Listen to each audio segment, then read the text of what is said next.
¿qué tal? Buen día. Mi nombre es Ezequiel Fornero y en esta oportunidad quiero hablarte acerca de la importancia de la voz del Señor y qué es lo que provoca en nosotros. Algunos tips. Voy a leerles unos pasajes. Ezequiel 1:28 dice: como el aspecto del arco iris que aparece en las nubes en un día lluvioso, así era el aspecto del resplandor en derredor. Tal era el aspecto de la semejanza de la gloria del Señor, que cuando lo vi, caí en tierra, rostro en tierra, y oí una voz que hablaba. Este pasaje nos habla de la importancia de presentarnos delante de Dios con un corazón humilde, quebrantado. La voz del Señor nos ubica en nuestro lugar. Cada vez que la voz del Señor suena, cada vez que la voz del Señor se hace presente en nuestros ámbitos, esto nos ubica en nuestro lugar. Por eso la importancia de presentarnos delante del Señor con un corazón contrito, humillado, que reconoce quién es. Primera de Reyes 19:2, un pasaje conocido. Les leo un fragmento. Después del terremoto un fuego, pero el Señor no estaba en el fuego.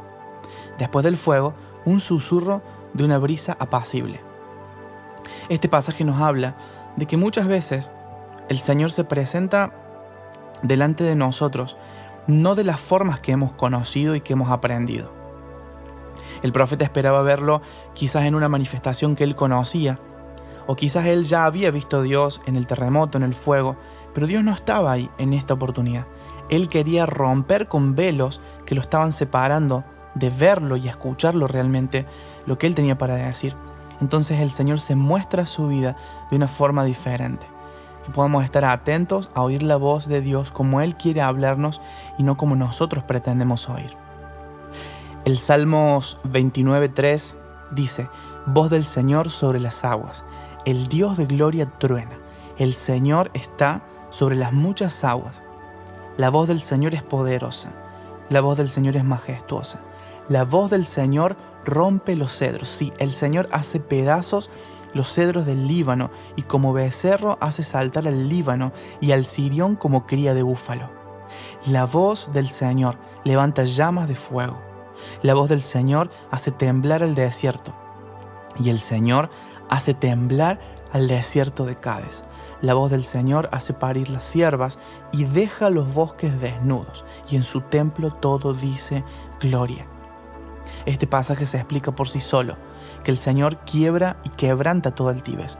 Cada vez que su voz suena, es imposible que permanezcamos en altivez.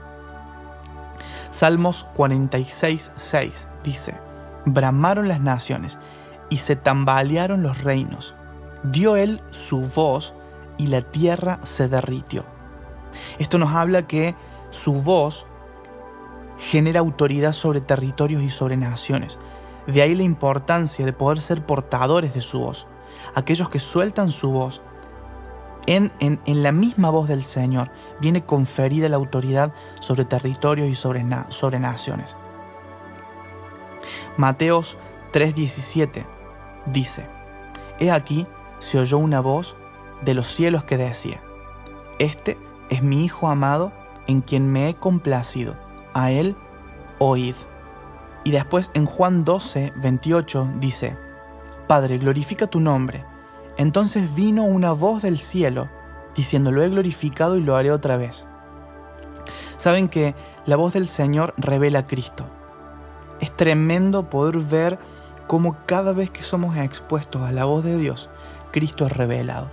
Porque el Padre manifiesta al Hijo, así como el Hijo manifiesta al Padre y el Espíritu manifiesta al Hijo y al Padre. Pero cada vez que nos exponemos a su voz, hay una nueva revelación de Cristo disponible para nosotros.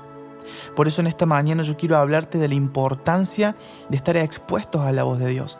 El pasaje en Juan 12 continúa diciendo: la multitud que estaba presente escuchando decía: ha sido un trueno.